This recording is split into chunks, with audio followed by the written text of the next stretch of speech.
Boa noite a todos.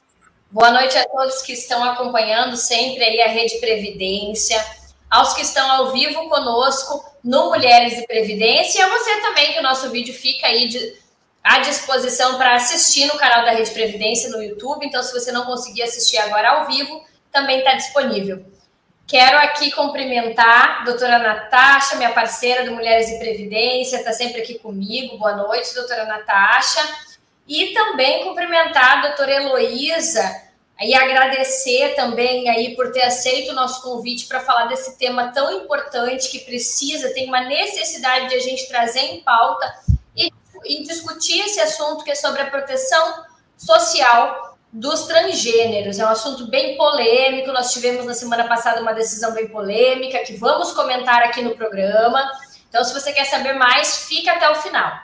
O programa, para quem ainda não conhece, ele é dividido em 3 partes, né? A gente sempre traz mulheres aqui que sabem muito de previdência social, dos diversos ramos da previdência social, né? E a gente fala, inicialmente, o bloco Carreiras e Desafios, que a gente quer trazer um pouco da carreira da profissional que está conosco, ou das profissionais, para nos contar como que foi a sua carreira, a sua formação, as suas escolhas, a sua ida para o direito previdenciário, enfim, todos os pontos que considerar que são importantes para a carreira. E o nosso segundo bloco, aí a gente entra mais na parte mesmo técnica, vamos falar de questões da previdência social, hoje abordando os transgêneros, que é o nosso segundo bloco, é chamado proteção, hoje, né, proteção previdenciária dos transgêneros, que traz o nosso tema central. E no último bloco, que é a cereja do bolo, né? A gente vai pedir para a doutora Heloísa falar quem ela é sob a ótica Mulheres e Previdência. Bom, inicialmente, como eu sempre tento colocar aqui no programa e na Rede Previdência como um todo, no Previdência Hoje em 10 Minutos, a nossa ideia aqui é alcançar o maior público possível, não só apenas colegas advogados, pessoas que têm relação com o direito, mas pessoas que também não têm tanto conhecimento na nossa área e que querem saber um pouco mais dos seus direitos, às vezes está numa situação, nesse caso que a gente está falando hoje, que não tem muita gente para conversar. Então, se quiser saber mais sobre isso, fica aqui no programa, porque hoje a gente vai tirar muitas dúvidas, com certeza, sobre esse assunto. Eu vou fazer uma introdução, falar um pouquinho, então, para quem não conhece muito do assunto, falar um pouquinho sobre o conceito de transgênero. Claro que a doutora Heloísa, que é da área, aí vai saber explicar com muito mais clareza no decorrer do programa, trazer muitas informações, mas vou tentar falar de uma forma bem simples, bem básica, a maneira que eu vejo, né, a questão dos transgêneros. E uma questão que é muito confundida. Depois a doutora Heloísa me diga se eu estou errada. Mas, enfim, a pessoa transgênero, pelo que nós vemos, é aquela que nasce, né, em um corpo. Por exemplo, eu, Lisiane, nasci como mulher, num corpo feminino, com órgãos genitais femininos. No entanto, eu não me identifico com o sexo feminino. E aí, no decorrer da sua vida, né, a pessoa começa a não se identificar e aí acontece de, às vezes, querer fazer alterações físicas, alteração de sexo, e hoje se consegue também o nome social, fazer alteração, enfim, essa não identificação. Tentando aí falar de uma forma bem simples. E eu vejo que isso é muito confundido com a escolha da sexualidade, ou seja, o transgênero, ele pode ser heterossexual, ele pode ser o que quiser. A sexualidade não necessariamente tem a ver com a forma que você se identifica com o seu corpo, né? Então, assim, eu posso não me identificar com o corpo de mulher e gostar de me relacionar com mulheres. Eu posso gostar de me relacionar com homens, independente da forma com que eu me vejo. Então, estou tentando aqui falar de uma forma mais simples, para que seja de abrangência de todos. E aí, claro, a doutora Heloísa também me corrija se eu estiver errada. E no decorrer do programa, vai nos explicando com mais detalhes como que isso é visto, quais são as dificuldades, principalmente aí no mercado de trabalho, na proteção social, enfim, em todo o viés que a gente tem aí esse tema polêmico e as dificuldades, violência também que os transgêneros sofrem. E é isso, basicamente é isso. Vou parar de falar aqui, vou passar a palavra para a doutora Natasha, também das boas-vindas e iniciarmos o programa. Boa noite a todos que nos acompanham, sejam bem-vindos quem acaba assistindo depois do programa. Boa noite, doutora Elisiane, boa noite, doutora Heloísa Pancotti. É uma alegria estar aqui com vocês para debater esse tema tão necessário e tão pertinente nos dias atuais. Um tema que ainda é pouco debatido, mas abrange uma camada da população que está precisando do debate da proteção social e da cobertura previdenciária. E aqui, antes de iniciarmos, estava falando, Heloísa Pancotti trouxe um pouco das informações que há poucos dados oficiais sobre a população transgênero no Brasil e outros dados relacionados a essa camada. E, efetivamente, quando nós fomos fazer a pesquisa inicial de algumas informações sobre essa temática, nós encontramos dados principalmente da Associação Nacional de Travestis e Transsexuais, que é uma associação que não é acadêmica e que está buscando dados para embasar as políticas sociais, pois só a partir desses dados e números é que se consegue se organizar qual será a proteção, quais são as políticas públicas que serão direcionadas para essa população. Através do dado dessa associação, o que eles vislumbraram é que era em 2020, ou seja, recentemente, nós tivemos cerca de 184 assassinatos de pessoas transgêneras. Então, o Brasil hoje tem um número muito alto de assassinato quanto a essa camada da população, seguindo um ranking somente atrás dos Estados Unidos e México. E essa mesma associação, ela apurou que 2% da população hoje se identifica como transgênero ou não binária. E a Unesp também, em um dos dados, em uma pesquisa, apurou um dado próximo a isso. Isso repercute em aproximadamente 3 milhões de pessoas no Brasil. Ou seja, uma camada ainda pequena, mas que precisa de proteção social. Além disso, a gente vem verificando que nos últimos anos a proteção social e o debate dessa temática vem sido aos poucos cada vez mais aprofundado, mais debatido, ainda que minimamente. Em 2018 a gente começa a ter uma proteção social um pouquinho maior no sistema de saúde para os transgêneros, incluindo a questão das cirurgias, terapias, então começa a ser reconhecidos. Mas nós temos um problema muito sistemático na questão da cobertura, na dignidade do trabalho dessa camada da população. Os transgêneros hoje se vislumbra através de dados da ANTRA, que é essa Associação Nacional de Transgêneros e Travestis, que 90% desta população acaba trabalhando no mercado da prostituição, devido aos preconceitos, à falta de qualificação, à exclusão familiar, à exclusão escolar. Então, através dos reflexos dessa situação, acabam sendo marginalizados no mercado de trabalho e muitas vezes ficando, então, sem a contribuição previdenciária que vai repercutir lá na frente. Então, temos uma situação que precisa ser debatida como um todo da proteção social dos transgêneros. E um dado que chamou muita atenção é quanto à expectativa de vida. É divulgado que a expectativa de vida dos transgêneros é de 35 anos de idade, ou seja, uma expectativa de vida média muito baixa. Então, nós vemos dentro desse cenário a importância desse debate. Então, fique conosco que será aprofundado pela doutora Heloísa Pancotti, nos ensinando muito sobre essa temática e fazendo boas reflexões sobre o tema. Passo a palavra à doutora Elisiane. Muito bem, doutora. Obrigada, doutora Natasha. Boa noite aí. Bom, agora então eu vou chamar o nosso primeiro bloco, que se chama Carreira e Desafios.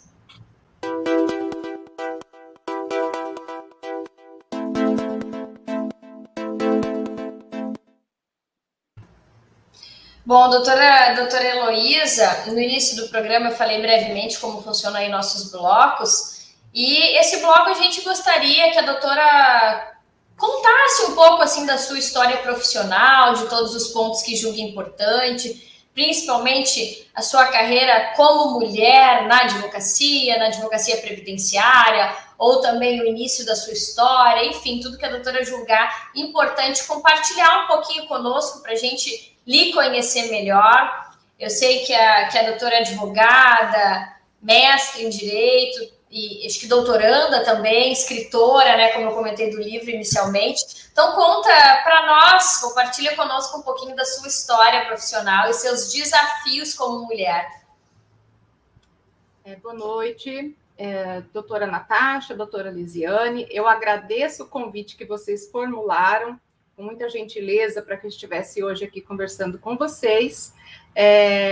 E eu gostaria de falar um pouquinho sobre a minha carreira, começando por dizer como ela se deu, né?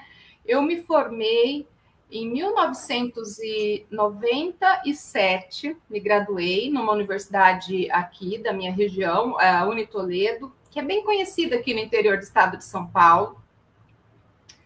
Fiz uma especialização logo em seguida, e depois eu, como toda mulher, né, precisei fazer uma pausa na minha carreira, assim, como pesquisadora, e assumi um escritório para construir uma vida, né? Eu e meu marido passamos a atuar como advogados e estamos fazendo isso até hoje. O meu marido, eu fiquei mais centrada no escritório e o lar, né? Então criei minha família, nós solidificamos a nossa família, tive um filho, e solidificamos também o escritório. E eu fiz um gap aí de 17 anos de carreira, e foi quando eu decidi me inscrever para um programa de mestrado, porque eu tinha muita vontade de continuar minha carreira acadêmica, né? O meu marido já era doutor em Direito, ele é doutor pela PUC de São Paulo, foi orientado pelo professor Wagner Balera. E aí nós tínhamos que decidir. Meu marido já era professor, eu ainda não. Então a gente precisava decidir qual dos dois, né, poderia ser ausentado lá para poder fazer a especialização, para poder levar adiante os estudos. E naquele momento eu optei por ficar em casa, cuidar da família. Então esses são desafios que toda mulher enfrenta, né? Eu senti que o meu filho não tinha idade suficiente para eu conseguir conciliar as obrigações do escritório, mais as obrigações de casa, da família, e ainda mais a obrigação acadêmica. E aí, em 2017, eu ingressei no programa de mestrado, já com projeto para fazer a pesquisa sobre transgêneros e Seguridade Social. Seguridade Social é a carreira que eu amo de paixão, é a carreira em que me permite um contato com o meu cliente. Eu não gosto da advocacia de formulário, eu não gosto da advocacia de petição. Até hoje, né? Eu tive uma guinada na minha carreira no início da pandemia, porque eu tinha um escritório há 18 anos, né? E eu decidi, assim, ingressar, me jogar num projeto novo, porque eu e meu marido, nós começamos a sentir que a gente deveria nos recolher um pouco mais. Era uma loucura a minha vida, um escritório muito grande, e aí nós decidimos que a gente se desligaria daquele escritório, continuaríamos a dar assistência até que os processos se extinguissem, né? Mas começamos um outro projeto. Aqui mesmo, assim, é um lugar tão pertinho da minha residência, eu vou a pé. Sabe essa vida de interior, mais doméstica, e assim, eu tenho encontrado muito mais felicidade. E esse projeto é humanizado, que eu acho que é um debate também que cabe no direito previdenciário, porque os nossos clientes são frágeis, estão fragilizados, e eles precisam de um amparo no momento da conversa, no momento saber, né, quais são esses seus direitos. Então, é um projeto que eu tenho muito carinho, eu montei com muito carinho. Nosso escritório é um escritório que a gente está ampliando, mas a gente procura não perder de vista que eu mesma quero cuidar de cada detalhe. Claro, nós temos equipe, cada um tem sua função, mas o atendimento do cliente, se eu não fizer, meu marido faz, porque eu não abro mão desse contato humanizado e desse contato, mesmo com as consultas virtuais, eu faço questão de mostrar empatia, né? Procurar compreender as várias camadas aí do nosso segurado, né? E eu acho que isso é muito importante, especialmente porque a gente precisa incorporar no direito previdenciário as questões sociais, né? E isso sempre me preocupou, e isso sempre foi uma grande inspiração para pesquisar o direito previdenciário, né? E daí vem a pesquisa sobre transgêneros.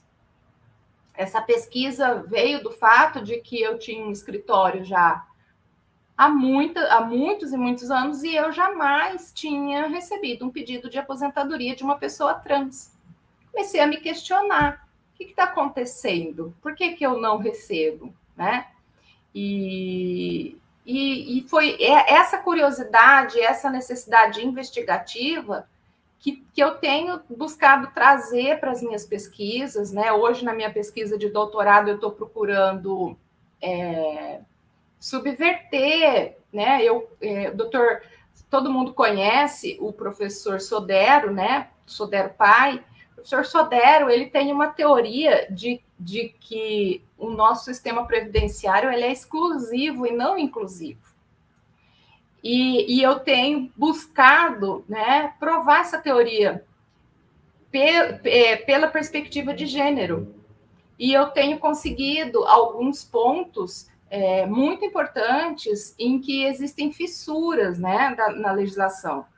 E daí que vem a minha pesquisa também sobre limbos, que eu mantenho em parceria com o professor Marco Aurélio Serral Júnior. Tanto a pesquisa de transgêneros, tanto quanto a pesquisa sobre os diversos tipos de limbos previdenciários foram publicadas pela editora Juruá. Então, aqui, ó, no alto na telinha para vocês verem. E se alguém ficou interessado na pesquisa, a editora Juruá preparou para os ouvintes da Rede Previdência um cupom de desconto que vai dar direito a 20% de desconto no carrinho de compras no site da editora Juruá. É só digitar o cupom de desconto aluno20 e aí você pode adquirir qualquer uma das minhas obras, né, com esse código promocional com desconto de 20%. Ótimo, muito obrigada, doutora. Eu gosto muito dessa parte do programa, assim, de ouvir mulheres fortes e parabéns pela sua carreira. Realmente tem diversos pontos que a gente verifica aqui no Mulheres e Previdência que são comuns, né? Que é a questão da maternidade, a questão da casa, como a doutora mencionou, querer fazer tudo do seu jeito também, de cuidar. E principalmente eu compartilho do amor da doutora pelo atendimento. Também faço questão de atender o meu cliente presencialmente, justamente porque a gente está numa área que realmente precisa de empatia, a gente precisa sentir, e é um pessoal que está muito vulnerável, né? Então, obrigada por compartilhar um pouco da sua história e meus parabéns pela sua história, muito bonita, e também obrigada pelo cupom de desconto para o pessoal que está aqui na Rede Previdência. Agora nós vamos, então, para o segundo bloco, vamos nos aprofundar mais na proteção social dos transgêneros. Então, eu vou chamar o segundo bloco, que ficamos denominado como proteção previdenciária dos transgêneros.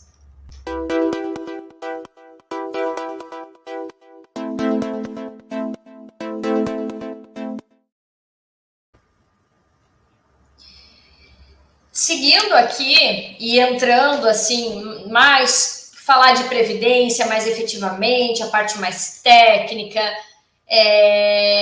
E como eu coloquei sempre no início do programa, eu gosto de que seja uma maneira bem facilitada para a compreensão de todos. Então, eu trago aqui um questionamento para a doutora Heloísa, bem básico, assim, de como está a situação dos transgêneros perante a Previdência hoje, porque a gente vê que é algo que teve muitas mudanças. 2018, acredito eu, que teve essa liberação para fazer a alteração do nome social.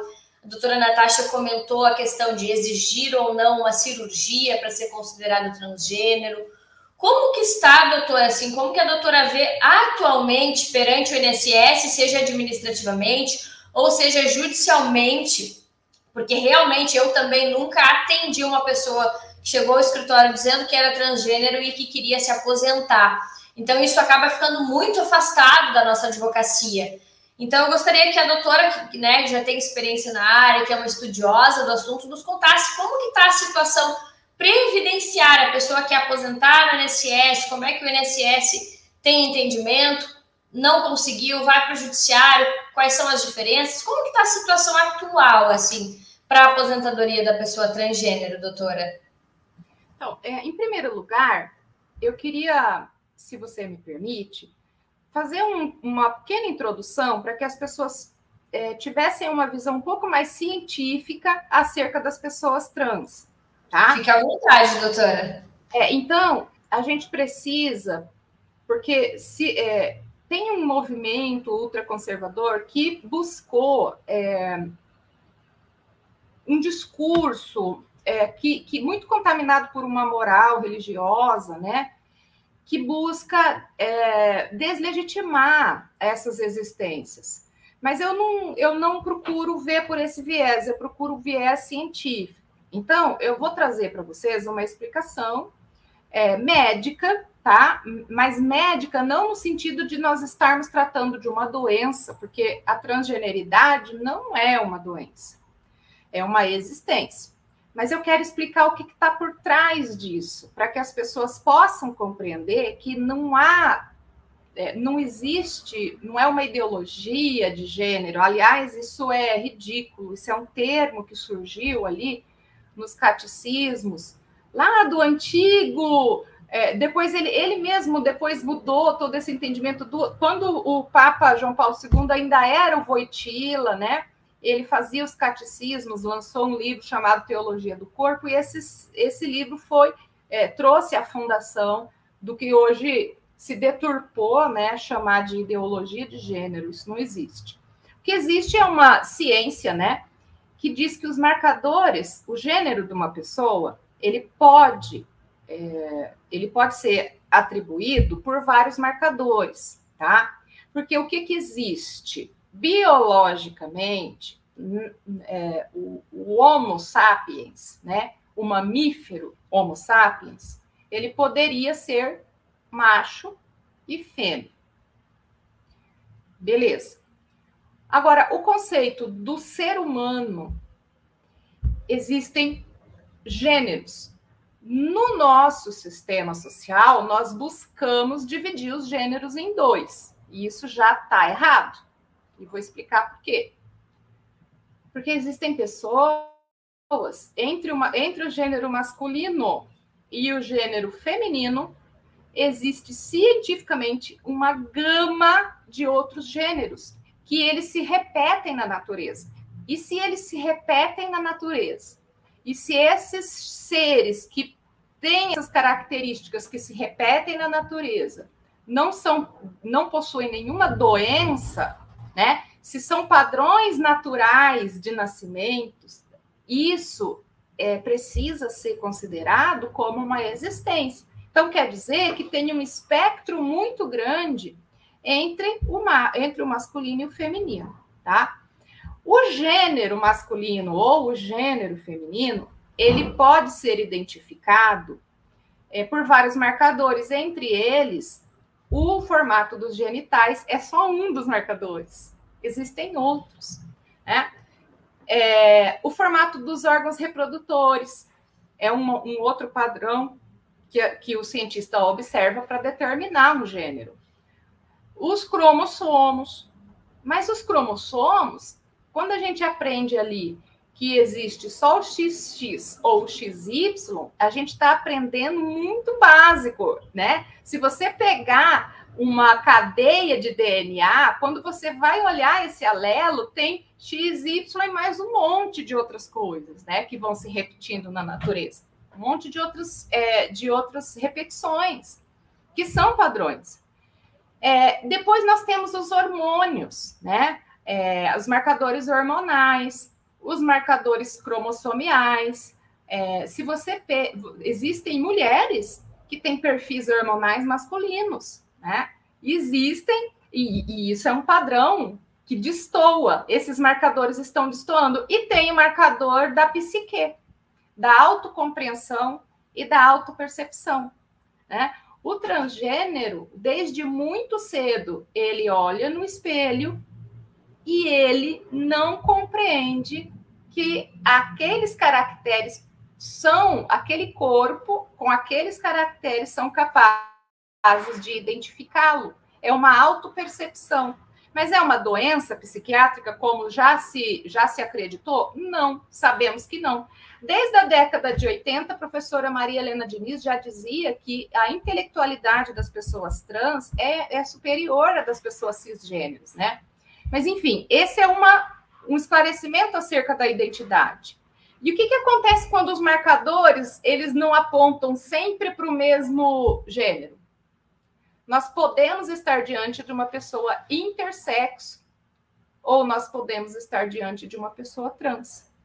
Então, há a possibilidade de uma pessoa trans ter ela possuir uma convivência pacífica, né? Ela erotizar o sexo, o órgão sexual. Ela pode, sim, nem sempre ela vai sentir repulsa. O que acontece é que ela não se identifica com o gênero que ela nasceu, que foi atribuído para ela no nascimento, né? Por várias razões. Se você falar em incongruência de gênero, né, como se trata na medicina endocrinológica, a incongruência de gênero, nós temos um contingente enorme de pessoas.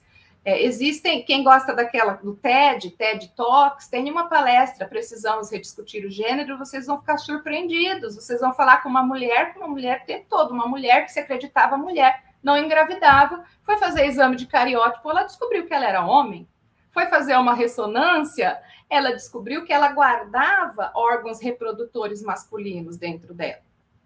Mas ela sempre acreditou que fosse mulher. Então, hoje nós temos ciência e exames suficientes para ampliar o leque de marcadores de gênero. Então, veja, é muito difícil você pensar em ideologia de gênero quando você começa a se apropriar desse conhecimento, tá? Que são existências, que são possibilidades de gênero além do masculino e feminino. Tendo feito essa ressalva, é muito legal dizer, a doutora Lisiane já disse, que a orientação sexual dessas pessoas, ela pode variar de homossexual para heterossexual e bissexual, ou até mesmo pansexual. Agora, o que é fluido, não só na população trans, como na população hétero, é a expressão de gênero. Poxa, mas o que seria a expressão de gênero? A forma como eu me coloco diante daquele papel de gênero que a sociedade me atribuiu. Então, por exemplo, teve uma fase da minha vida, eu que sempre fui uma mulher com orientação sexual hétero, e uma mulher cis, portanto, eu nunca senti nenhuma desconformidade nos meus marcadores, que eu saiba, eles são todos conformes, né?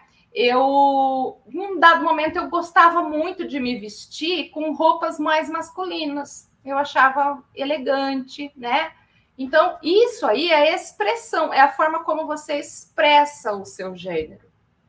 Hoje, tem muito homem que se veste com uma saia, por exemplo, que é uma vestimenta que é própria das mulheres. ele está expressando um gênero diferente daquele que ele entende ser o dele. Então, tudo isso não pode ser confundido. São 3 terminologias diferentes. E a expressão de gênero é, assim, desde pequeno ela vai fluindo, mesmo ou por questões de moda, né? De repente vem uma moda aí que o homem pode usar cores que são socialmente mais atribuídas à mulher e por aí vai. Tendo dito isso, a questão das pessoas trans, elas têm tem uma subdivisão importante, que é importante a gente definir quem vivencia a transgeneridade de maneira identitária. Essas pessoas são as pessoas transmasculinas ou transfemininas, que são os transexuais, ou também as travestis. E por que eu estou dizendo travesti no feminino? Porque não existem homens travestis. Travestis são sempre mulheres. E essa terminologia da travesti, cientificamente, se atribuía para o fato de que, normalmente, a travesti é aquela que faz uso da prostituição para se sustentar, né? E aí se convencionou, e talvez esse seja um erro científico, dizer que a travesti erotizava a sua própria genitália. Hoje a gente sabe que o nome travesti é atribuído para aquela que vive da prostituição e também, muitas vezes, modernamente, algumas mulheres se intitulam travestis como uma forma de expressar uma posição política, como a gente tem observado lá no BBB a Lina. A Lina é uma artista, uma cantora, uma apresentadora, uma atriz, mas ela diz, eu sou travesti. É uma forma de apoiar, né, de dar visibilidade àquelas que estão marginalizadas na nossa sociedade. Então, é uma manifestação política. Beleza. Por que se convencionou que não há necessidade de realizar a cirurgia de transgenitalização para autorizar a retificação do prenome para pessoas transexuais? Porque existe um fato importante que talvez a sociedade não saiba, mas essa cirurgia, ela causa esterilidade, em primeiro lugar. Em segundo lugar, a cirurgia para a constituição de uma neovagina é uma cirurgia bastante desenvolvida, mas para a construção de um neofalo, não. Então, quando a gente fala de pessoas intersexo, por exemplo, né? É um mito no Brasil falar de pessoas intersexo, mas lá no meu programa de doutorado, nós tivemos a alegria de poder falar com uma professora doutora que trouxe dados de que na cidade de São Paulo, capital, se realizam 8 cirurgias em bebês intersexo por mês. É muito. Só que esse assunto, ele está um tabu na nossa sociedade. E no direito previdenciário, muito mais. Se hoje...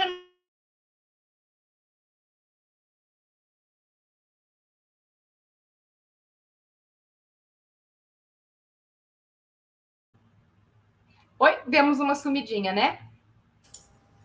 Travou um pouquinho, doutora. Pode só repetir os últimos aí, 20 segundos? Então, assim, no direito previdenciário, a questão do intersexo é um tabu, né? Porque, vejam, a partir do momento que nós temos o direito da classificação, da atribuição e da marcação do gênero neutro ou não definido, nós precisamos ter uma norma trabalhista, uma norma previdenciária que atenda a essas pessoas e nós não temos. Nós não sabemos qual regra aplicar para uma pessoa intersexo. Com relação ao trans, me parece, tá, que essa hermenêutica já está muito bem definida no julgamento da ADI 4275, Distrito Federal, pelo Supremo, que determinou que não há a necessidade da realização da cirurgia de transgenitalização, ela só vai se realizar e o SUS vai fornecer os subsídios para quem quiser, tá? Para quem quiser. Mas ela não é um requisito obrigatório. Até porque a rede de atendimento e os profissionais qualificados para a realização dessas cirurgias ela é insuficiente para atender a demanda, tá? Então, veja, existe aí um problema, né, que é conseguir dar visibilidade e reconhecer o gênero trans, o gênero autopercebido, mas, por outro lado, nós temos uma dificuldade muito grande, muito embora o STF já tenha pacificado a questão, para mim, no meu entendimento, porque ele diz que cabe ao Estado regulamentar, mas jamais definir a identidade de ninguém. E essa pessoa, cujo Estado não pode interferir sobre questões relacionadas ao seu autoconhecimento, ela precisa ser protegida pelo Estado e ele não pode exigir, opor nenhuma dificuldade, sob pena de discriminação. Agora, o STF, quando asseverou isso no julgamento da DEI 4275, ele o fez e não foi à toa. Nós somos signatários da Convenção do Pacto de São José da Costa Rica. Nós temos vários precedentes na Corte, alguns precedentes, né, na Corte Interamericana de Direitos Humanos. Nós vivemos numa sociedade globalizada que não sobrevive senão movidos, né, pela colaboração e pelo intercâmbio entre as nações. E aí nós temos um grande problema, que é a Declaração de Princípios de Yogyakarta, que foi realizada na Indonésia, e essa declaração, que contou com a participação de membros brasileiros, né, da Secretaria de Direitos Humanos, ela trouxe são princípios orientadores de como as normas de direitos humanos convencionais, assim como as normas nacionais, devem interpretar a questão de gênero. E o Brasil, ele participou ativamente da constituição dessa declaração de princípios, declaração essa que veda qualquer forma de discriminação por gênero autopercebido. E protege tanto a expressão de gênero, quanto a identidade de gênero, a orientação sexual e o direito à privacidade e o resguardo da intimidade. Então, por exemplo, apontamentos como... Foi por isso que na decisão da DEI 4275, o STF vedou qualquer apontamento no documento de pessoas trans que pudesse fazer com que eles fossem facilmente identificáveis ou fossem submetidos a qualquer tipo de constrangimento, né? Agora, lá no final de 2018, o INSS me solta uma nota técnica que orienta o procedimento dos servidores em território nacional, e esses servidores, eles estão obrigatoriamente vinculados a essas notas técnicas que regulam os procedimentos, né, no âmbito da autarquia previdenciária, e na contramão do que já vinha decidindo os regimes próprios de previdência social no Brasil, o regime geral de previdência, ele reconhece a possibilidade do reconhecimento do nome social, e aqui eu vou fazer um parêntese, tá? Nome social não é prenome, tá? É outra coisa, depois vocês me cobram isso. E ele reconhece o direito do segurado ser tratado pelo nome social, e ele aprova a concessão de benefícios para a pessoa trans, mas com as regras, porque o questionamento era: que regra que eu adoto? Vou adotar uma regra de conversão? Como é que eu faço? E ele disse o seguinte: a regra é a regra atribuída ao gênero biológico.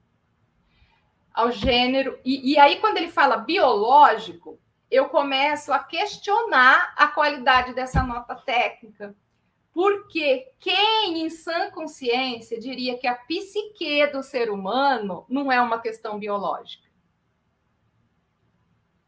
Compreende? Não dá para separar o corpo da mente. Nós somos uma unidade que funciona em colaboração, E então, quando o INSS elabora a nota técnica que deixa de reconhecer o gênero apresentado, né, perante o Instituto no momento do requerimento do benefício, ele incide em discriminação em razão de gênero, para mim, sem sombra de dúvida. Né? Para mim, isso é claro como a luz do dia. E por que eu digo isso? Primeiro, porque não há prejuízo quando um segurado está diante do Instituto de Previdência solicitando um benefício, existe toda uma história contributiva aí. Né? Então, ele não está pedindo um favor, ele está exigindo e requerendo um direito do ente público autárquico. Se o STF já disse que não cabe ao Estado regular o gênero da pessoa e somente proteger o ser humano, ele, para mim, afronta a decisão do STF. Ele vem afrontar. E pior, com uma norma que orienta somente no âmbito administrativo. E o que faz a advocacia diante disso? A advocacia se vê obrigada a judicializar a questão, a trazer a questão para apreciação do judiciário. O judiciário que deve, a tendência do judiciário é sim, ainda que seja em sede recursal, em conformar a aplicação com o que já foi decidido na ADI 4275, né? E também com os tratados internacionais de direitos humanos que foram incorporados e ratificados pelo Estado brasileiro. E aí fica uma questão muito, muito inexplicável, a não ser pela incapacidade técnica em conhecer a questão, né? Que é o segurado. E nessa mesma nota técnica, o INSS concede benefícios, por exemplo, de salário e maternidade a homens trans gestantes, né? Mas não reconhece a identidade para fins de aposentadoria, para fins de benefício que tenha regras diferentes para homens e para mulheres. Agora, o intersexo, então, ele está num limbo protetivo e não há sequer nenhuma discussão para falar sobre isso. Nós tivemos ali no âmbito do RPPS, todo mundo sabe que quando existe uma aposentadoria, né, e o ente previdenciário decorre, Estado, né, União, municípios, há sempre a submissão dessa aposentadoria para o Tribunal de Contas correspondente, né?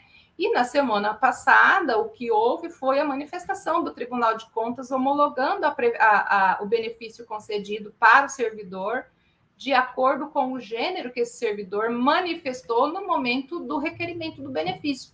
Nada mais natural diante do que já pacificou o STF. O STF já falou sobre discriminação em razão de gênero, já estabeleceu os critérios para a consideração do crime de ódio, né, da homotransfobia, já definiu sobre o uso de banheiro público, muito embora a gente esteja vendo uma gritaria ridícula sobre isso, né? Por outro lado, nós temos muitas ações que, pela total ausência de vontade do poder público, vêm sendo tomadas pela iniciativa privada, e dentre as quais eu destaco o trabalho de uma grande interlocutora minha, né, mais recentemente, mas uma pessoa que eu quero muito bem e acompanho o trabalho há muito tempo, que é a professora Márcia Rocha. Hoje, ela é conselheira da OAB São Paulo, né, presidente da Comissão de Diversidade. A Márcia Rocha tem um projeto que pouca gente sabe, mas é um projeto que ela começou com R$300 em companhia da Maite Schneider e da Laerte Coutinho, né, a famosa cartunista Laerte, e que buscava a empregabilidade de pessoas trans no mercado de trabalho, né? Existe um grande fórum de empresas, muitas multinacionais, mas muitas nacionais, que chama Fórum de Empregos e Empresas LGBTQIA+, esse fórum realiza ações no mercado de trabalho para incorporação de profissionais trans e LGBT dentro dos mais variados segmentos, né? E aí nós temos redes como CIA, Accor Hotels, Renner e vários participantes, Escritório Pinheiro Neto, né? Então nós temos assim várias empresas que abraçaram essa luta e dão emprego a essa população. Agora, por outro lado, numa dessas interlocuções, a Márcia me apontou qual é o grande problema da gente não ter dados e dados oficiais sobre a questão da expectativa de vida, empregabilidade, né, e tamanho da população trans no Brasil. O primeiro deles é que a gente fica inviável a realização de políticas públicas. E me parece que a pauta LGBT, no momento atual no Brasil, não faz parte da agenda política, né? Os administradores públicos, infelizmente, não incorporaram isso nos seus projetos de trabalho, nos seus projetos que eles apresentam no momento das eleições para a população. Não é uma preocupação. Mas, por outro lado, existe um problema. Esse índice de 35 anos de idade, de expectativa média, segundo a professora Márcia, né, ele foi apurado muitos anos atrás, quando vivenciávamos aquela epidemia de HIV no Brasil. Nossa! Então, o que ela acha pela experiência dela, que tem colocado centenas de pessoas e já colocou milhares, desde o início do Transempregos, milhares de pessoas em postos de trabalho. Ela publicou, gente, vale muito a pena seguir a Márcia Rocha e o Transempregos, tá? Ela publicou dados do ano de 2020 e 2021. 30% das pessoas que foram empregadas pelo Transempregos tinham grau de pós-graduação, vários níveis de pós-graduação. Então, a história de 90% sobrevive graças à prostituição, ela vai depender de questões sociais que passam pela aceitação dessas pessoas no seio da sua família. Então, pessoas trans que são acolhidas por sua família, que são criadas com o amor dos seus familiares, que são acolhidas nos âmbitos, né, nas escolas e depois nas universidades, elas se desenvolvem tal qual as pessoas cisgêneras, os demais membros da sociedade. O que dificulta e abrevia a vida dessa pessoa, na verdade, são os processos de exclusão. E aí o pessoal fala, mas hoje todo mundo quer ser trans, hoje todo mundo isso. Não é isso. Ninguém vai obrigar ninguém a ser trans. O que acontece é que hoje as famílias têm conseguido direcionar uma maior atenção para os seus filhos. Eu amo um livro que foi escrito pela Tamires Nunes e chama Minha Criança Trans. O @ Minha Criança Trans, ela vende esses livros nesse @, tá? Ela é uma escritora de Curitiba e ela narra a descoberta dela com relação à filha Ágata, né, que foi a primeira criança, a criança mais nova, a participar, né, de um processo de diagnóstico de transgeneridade, porque ela foi atendida no ambulatório mantido pela USP, pela Unifesp, de atendimento de transgeneridade na infância, que é um ambulatório mantido sob a direção do professor doutor Alexandre Saad, né? E é o único no Brasil hoje, né? Então, a fila para tratamento é imensa. E o que se faz quando uma criança chega nesse ponto de não se reconhecer conforme o gênero de nascimento? Nada. Se permite que ela se desenvolva sem preconceito, só isso, né? Procura-se evitar que ela seja, de forma violenta, obrigada a desempenhar um papel que ela não deseja, né? Evita-se o sofrimento. E isso tem feito com que as pessoas, cada vez mais, possam se livrar desses processos de exclusão. E eu acho que o direito previdenciário, ele é o direito do amor e do afeto. Quem diz isso não sou eu. é o professor Vitor Souza, né, que é ligado ao IBDP. O professor Vitor Souza falou isso, não é à toa que ele fala isso. Quando o direito previdenciário não reconhecia as uniões homoafetivas, aliás, quando o direito civil não reconhecia direito à herança por pessoas homoafetivas, o direito previdenciário reconheceu a possibilidade dessa união dentro de um processo que discutia aí a pensão por morte, né, de casais homoafetivos.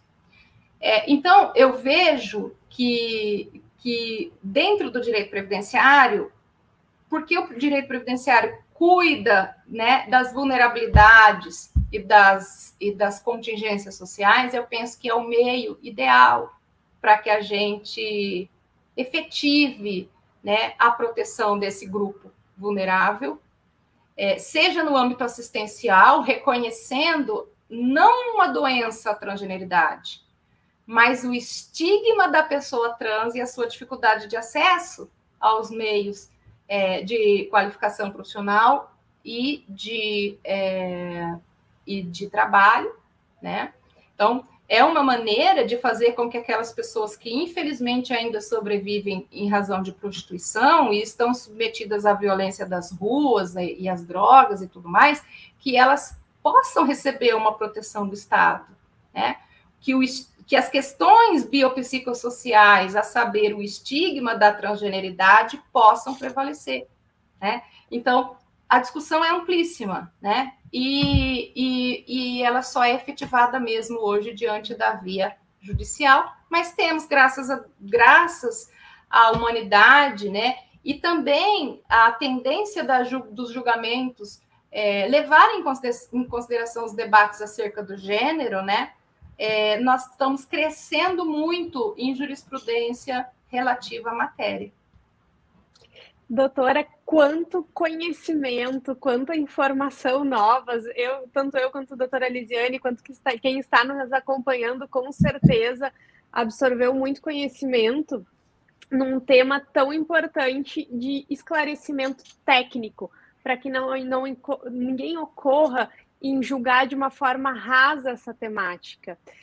Um dos pontos ali no final, falaste de direito ao amor, eu gosto muito de uma fala da doutora Melícia Forman, que ela diz que o direito previdenciário ele vai corrigir as falhas na sociedade, e que primeiro surge, antes do direito, o direito ele vai sendo construído com base nas questões da sociedade. Antigamente nós falávamos dos filhos fora de casamento com sua exclusão do direito, depois foram agregados, os homoafetivos, e agora a mesma coisa na questão dos transgêneros, né? Então, primeiro sai da sociedade e vem o direito corrigindo e adequando, e o direito previdenciário corrigindo essas falhas. Aqui, dentro das suas colocações, uma questão me chamou bastante atenção, que é como que está se posicionando o judiciário. Ou seja, o judiciário está com reconhecimento melhor do que a fase administrativa que está na questão biológica. Quando nós tivemos essa decisão recente do TSE, embora não seja um tema novo, novamente ele repercutiu entre as pessoas, trazendo algumas colocações como o homem, se ele quiser se aposentar mais cedo, basta que ele diga que é uma mulher e assim ele vai se aposentar mais cedo. Ou seja, uma fala muito rasa perto de toda essa importância do conhecimento técnico que trouxeste. Inclusive, eu e a doutora Elisiane estávamos falando sobre essa fala que repercutiu diante da concessão da aposentadoria, quando um homem tem um gênero, né, de mulher, então ele vai se aposentar no regime próprio, reconhecimento com a regra de mulher, ou seja, mais cedo.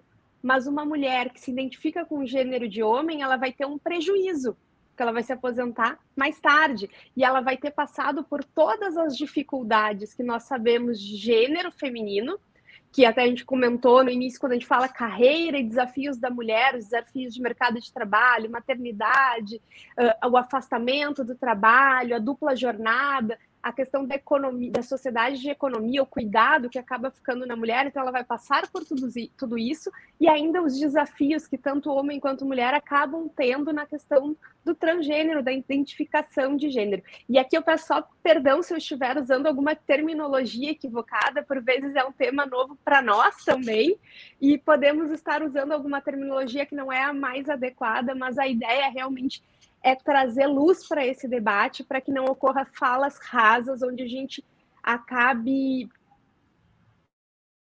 fortalecendo o conceito e tirando a oportunidade da visibilidade desse debate.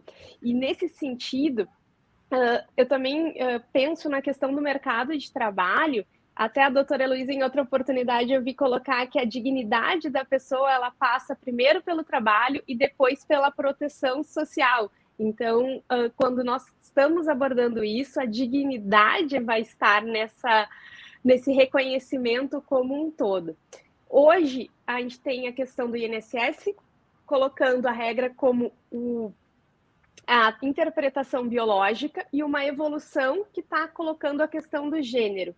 Só que não temos nenhuma legislação ainda sobre o tema e perdemos uma grande oportunidade na reforma da Previdência de trabalhar essa temática, de aprofundar e na hora da reforma da Previdência talvez ter trabalhado e incluído isso.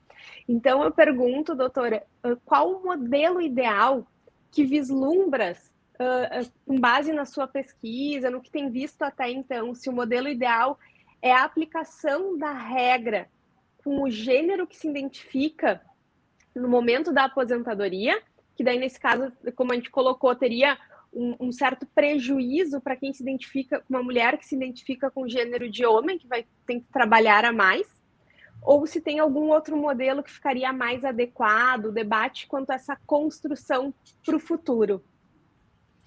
Veja, doutora Natasha, quando eu pedi para me lembrar da questão do nome social versus retificação de prenome e gênero, é o seguinte: o nome social é só você dizer, olha, eu nasci Heloísa, mas os meus apontamentos vão continuar trazendo Heloísa Helena Silva Pancotti, mas eu quero que você me chame, tá? Eu quero que você me chame de Pedro, por exemplo. Aí eu sou essa aqui que está diante de você, e de agora em diante você vai me chamar de Pedro. É um direito que eu tenho, né? Tem lei para isso, e isso é nome social. O problema é que retificação de nome e gênero é um processo muito mais complexo do que isso. Então, quando você fala, é só ir lá falar que é mulher, não é assim que funciona. As repercussões são outras. A transgeneridade, por mais que as pessoas possam, tá, se redesignar ou se assumir enquanto pessoa trans tarde na vida, como, por exemplo, a Ana Carolina Apocalipse, rainha do Twitter e nova modelo, né, da Nívia, ela se assumiu com 62 anos.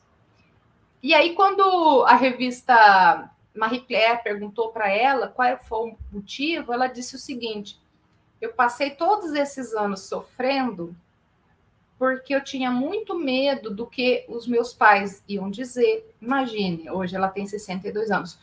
Ela foi casada, ela teve filhos, porque nós que estamos aqui nessa live sabemos, né, que você pode ser heterossexual, homossexual. Então, o fato de casar com mulher, não faz a menor diferença, né? Nós sabemos que isso pode variar. Mas a Ana Carolina disse, ela constituiu família, teve filhos, né? E falou o seguinte: se eu tinha muito medo de não conseguir chegar na idade que eu tô. Se eu tivesse assumido na minha época, desde a idade que eu entendi que eu era mulher, eu não estaria aqui, né? Eu não teria chegado na minha posição, não teria 62 anos, eu teria entrado para a estatística. Então, até porque a classe social, ela exerce uma pressão bastante grande, né? Então, quanto maior a classe, maior a expectativa de vida. Isso acontece na sociedade como um todo. Nós, mulheres, sabemos que o gênero tem um papel importante nisso. Imagine a transgeneridade, né? Então, você fica, quanto mais na base, né, das camadas sociais da sociedade você estiver, mais sujeito à violência. O modelo que ficou definido, que eu não chamo de modelo ideal, mas que ficou definido de forma cristalina ali pelo julgamento da ADI 4275, que é a hermenêutica que deve ser adotada, é a de reconhecimento do gênero declarado no momento da requisição do benefício, seja ele para beneficiar ou para não beneficiar. Mas eu não encontro no transhomem, numa pessoa transmasculina, essa queixa, tá? Porque eles pretendem ser reconhecidos como homens, né? Eles não pretendem benefícios, eles só querem ser reconhecidos identitariamente. Mas eu não acho que esse é o modelo ideal, por conta, e essa é uma teoria que está em desenvolvimento. Eu acho que a melhor teoria, eu vou testar essa hipótese agora na minha tese de doutorado, é uma teoria muito parecida com os aportes regulatórios que estão acontecendo no sistema de previdência social na Argentina. Eu penso, tá, que essa discussão nós precisamos de parâmetros únicos, tá? As pessoas se aposentam assim, homens e mulheres, regra única. E aí a gente vai abonar, são abonos, né, que a gente vai aplicar em razão do tipo de atividade que ela desempenha, né, do tipo de influência no físico das pessoas, da classe social, na capacidade que aquelas pessoas têm de se manter contribuindo, índices de desemprego, gênero. Eu acho que isso precisa ser levado em consideração, porque a sociedade hoje evoluiu a tal forma, e muito disso a gente deve para o movimento feminista, né, doutoras, que ainda que nós estejamos cumulando as funções no âmbito social, que é a nossa profissão, que é aquilo que a gente leva e contribui para o nosso país e para a nossa sociedade, ainda que nós tenhamos ali um trabalho reprodutivo não remunerado, que são as nossas funções domésticas, né? O Estado tem que remunerar esse trabalho. Por quê? Porque ele é um trabalho que beneficia toda a sociedade. Se alguém tem que deixar o emprego para cuidar de uma pessoa idosa, quem é que vai cuidar? Mulher. Então, esses fatores precisam ser levados em consideração. Na Argentina, esses abonos, eles estão sendo testados. Então, assim, a regra é única. Se você é mulher, você pode abonar tanto tempo da regra. Se você é mãe, você pode abonar tanto tempo por filho. Se você é mãe de uma criança com deficiência ou uma criança que você adotou, você pode abonar tanto. Eu acho que talvez esse modelo possa responder melhor à nossa sociedade, porque ele, por exemplo, se você toda a sua vida contribuiu com patamares de salário mínimo, por exemplo, você tem direito à sua aposentadoria por um tempo menor. Por quê? Comprovadamente são as pessoas que têm mais dificuldade de reunir a carência necessária para a concessão desses benefícios. Então, por que eu digo isso? Para evitar, por exemplo, né, que um morador da região mais periférica de São Paulo tenha uma expectativa de vida de 45 anos, porque ele vive no meio de uma favela, com uma renda mínima, sem condição sanitária e sujeito à violência extrema, que essa pessoa tenha que cumprir a mesma regra que um morador do bairro Morumbi, né, que contribui ali pelo teto, ou que tem um emprego sólido, que tem uma estabilidade financeira e que tem uma expectativa de vida que passa de 89 anos, por exemplo, né? Então, aquelas contribuições, aqueles caquinhos de contribuição que nunca vão virar um benefício, mas que foram coletados pelo Estado, a propósito daquela pseudo-solidariedade do nosso sistema de seguridade social, ela vai manter os benefícios dessas pessoas que contribuem por menos tempo do que fruem os benefícios. E esses benefícios de longa duração têm patamares muito mais altos. Então, isso tudo precisa ser considerado para que a gente não continue reproduzindo esse desenho que faz com que a camada mais vulnerável mantenha o sistema de seguridade social para... Eu estou falando de RGPS, tá? Não estou falando de serviço público, de RPPS, nada disso. Mas a gente evita que esses benefícios possam, essas contribuições que acabam perdidas e que nunca vão virar um benefício, ou que vão virar benefícios de valores muito pequenos, ou que vai fazer com que essas pessoas migrem lá para o assistencial, e aí fiquem sujeitas a esse pente fino que tem cessado mais da metade, né, de tudo que tem analisado. Então, justiça social se faz levando esse assunto a sério, né? E eu penso que esses abonos que levam em consideração as vivências sociais, né, e a realidade social de cada um, talvez eles atendam melhor aos princípios da solidariedade, da distributividade e da universalidade de um sistema produtivo, de um sistema de seguridade social que possa, de fato, proteger a sociedade, né? E não oferecer um benefício para uma pessoa que vai fruir por mais tempo do que vai contribuir, e fazer com que esse benefício seja custeado com contribuições que jamais vão se reverter em benefício. Perfeito, muito interessante esse viés e realmente um sistema que realmente inclua, né? Não como hoje a gente tem uma exclusão de grande parte da população e que leve em considerações as peculiaridades de cada um. Então, muito interessante assim parar para pensar e refletir, e um estudo bem pertinente. Doutora Elisiane, vou lhe passar a palavra para que possa seguir para o próximo bloco.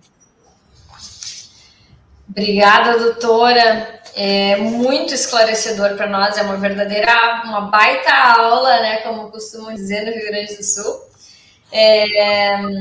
Esclareceu muitas perguntas, inclusive tinha algumas perguntas formuladas aqui para a doutora, mas a doutora já nos esclareceu bastante e teríamos muito mais, porque é um assunto muito abrangente, né? Então, muito obrigada, doutora, pelos seus esclarecimentos. E agora a gente vai, então, para o terceiro e último bloco, que é o bloco Quem é Quem.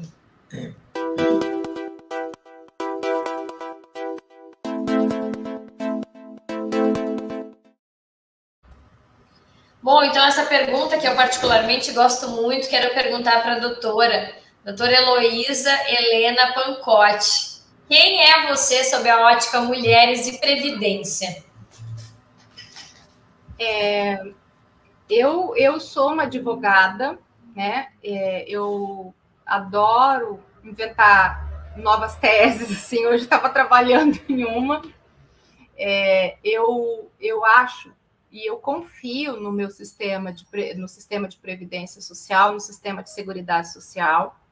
Eu sou contrária a achar que precisa se vender uma ideia de que a pessoa é capaz de cuidar e assistir a si própria, especialmente na velhice e no momento das vulnerabilidades. Eu acho que essa proteção tem que ser dada pelo Estado, né? Eu dedico muito do meu dia a ver a efetividade desses direitos na justiça.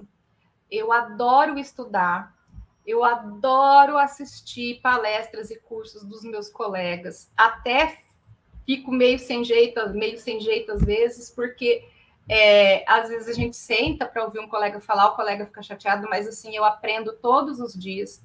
Dentro do direito previdenciário, eu me considero uma pessoa que luta, mas uma pessoa que aprende todos os dias, e uma pessoa que se alegra em saber que o meu cliente, o segurado, quando eu consigo fazer o meu trabalho bem feito, quando eu consigo que o magistrado, ou até mesmo o servidor, né, do regime de previdência, enxergue aquilo que eu quero demonstrar, quando eu consigo aquela hermenêutica perfeita para o meu caso concreto, eu me sinto muito feliz, né? Porque, como diz a professora Adriane Bramante, um benefício concedido é uma família protegida.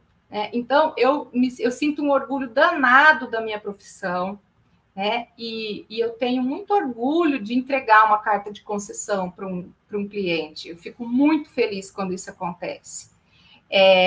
E uma das coisas que mais me trouxe felicidade no ano passado foi a notícia que quem quiser se aprofundar, eu vou pegar ele aqui só para mostrar.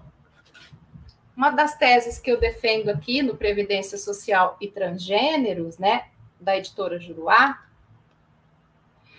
é a vulnerabilidade social para concessão de benefício de BPC, de prestação continuada. E aqui pertinho, né, na região de São José do Rio Preto, um magistrado federal acatou essa tese. Então, eu consegui, né, fazer com que uma travesti que estava vivendo em um prostíbulo, né, conseguisse um BPC, e a advogada me informou que essa pessoa hoje conseguiu sair dessa situação graças ao BPC. Então, se o BPC, que é talvez o maior benefício da assistência social hoje, é aplicável sempre que uma pessoa encontra-se em situação de vulnerabilidade, nós, advogados, talvez possamos lançar mão desse instrumento, né, e levar essa tese para proteger essa população em situação de rua, a que vive, e aí eu estou incluindo, né, toda a população, não só a população LGBT, mas também a população de rua, por que não? Né? Se o Estado precisa dar conta de todo mundo, né? Nós nos compromissamos constitucionalmente a oferecer uma vida digna para todo mundo. Então, se esse é um instrumento capaz de conter, né, a vulnerabilidade extrema, eu não conheço uma vulnerabilidade maior que uma pessoa, uma família, né, nesse momento tão difícil, se encontrar em situação de rua, por exemplo. Então, o BPC está aí para isso, gente. Vamos emplacar essa tese. Nós já conseguimos, assim, furar aquela bolha, né? E já conseguimos, assim, alguns juízes que entenderam que, de fato, é um dever de Estado. Então, quando eu, Heloísa, enquanto advogada previdenciarista, sou uma pessoa extremamente curiosa, uma pesquisadora incansável, uma advogada que se propõe, né, a ouvir e compreender as questões sociais, mas também uma pessoa extremamente feliz com cada conquista que a gente consegue. E como mulher, tendo vencido tantas dificuldades, né, até conseguir chegar aqui onde hoje eu me encontro, não que eu me considere uma pessoa destacada ou uma pessoa melhor que ninguém, mas assim, tendo furado essa bolha, né, tendo vencido essas dificuldades, eu sou uma pessoa extremamente grata por aqueles que contribuíram com a minha evolução, pelos professores que eu tive, pelos meus amigos, pelos meus clientes, né, e pelos meus leitores, que hoje estão materializando aquilo que um dia eu desenhei, né? Então, não existe satisfação maior para mim do que essa. Obrigada, doutora, mais uma vez. Com certeza, essa área que a gente trabalha é muito humana, é muito gratificante, né? Eu ouço a doutora falar, né, que a concessão do benefício, né, essa sensação, essa felicidade, e realmente pactuo desse sentimento. Então, mais uma vez, quero aqui agradecer muito. Eu acho que até a gente pode, de repente, em outro momento, como tem muita coisa para discutir, trazer novamente esse tema aqui, se a doutora Natasha concordar comigo. E doutora Natasha já concordou. Essa temática da vulnerabilidade social, fiquei bem curiosa para a gente, em outro programa, abordar mais e realmente divulgar mais essa tese. A gente tinha até separado uma perguntinha antes da incapacidade social, mas é muito necessário. Daí entra a questão da advocacia, às vezes desconhece que a tese está passando, desconhece a argumentação e só nessa forma, propagando, testando, a gente pode sim conseguir uma proteção social efetiva e encontrar e fornecer essa dignidade para as pessoas. Então, nossa, é excelente essa temática, excelente essa decisão. Isso dá uma energia para nós previdenciaristas, assim, de ver que e principalmente para quem escreve tese, para quem é da academia, ver efetivação na prática desse direito social que por vezes vimos discutindo, né? Então, sensacional. Muito obrigada, doutora Heloísa, por tudo que trouxeste hoje, que ainda vai compartilhar, se puder, na sua agenda conosco. Claro, eu agradeço o convite gentil, adorei poder contribuir com vocês, o programa, ainda mais estando junto de duas mulheres, né? Comandando aí todo um programa agradabilíssimo e contribuindo com a disseminação dos estudos no direito previdenciário. Então, fica aqui o meu agradecimento, me coloco à disposição de vocês sempre que possível, tá bom? E agradecer também para quem ficou acompanhando o nosso bate-papo até agora, né? Muito obrigada a vocês que estão aí buscando aperfeiçoamento e se dispuseram a me ouvir um pouquinho. Muito obrigada. Com certeza foi uma honra para a gente, doutora. E assim, como a gente colocou, gostaríamos de falar mais, né? Mas como a gente já está estourada no nosso tempo também, para não nos alongarmos muito, né, no programa, já fica o convite para, de repente, uma próxima vez a gente falar, porque eu tenho certeza que tem muita coisa ainda para ser dita, e lhe ouvir foi um grande prazer e um grande aprendizado, doutora. Bom, como eu falei, já estamos estouradas de tempo, mas agradeço aqui, doutora Natasha, doutora Heloísa, agradeço ao público que está aí também, desejo uma ótima, excelente noite a todos e fiquem sempre nos acompanhando aqui na Rede Previdência, acompanhando as notícias, acompanhando a discussão desses temas tão importantes para o direito previdenciário. Um grande abraço a todos. Abraço.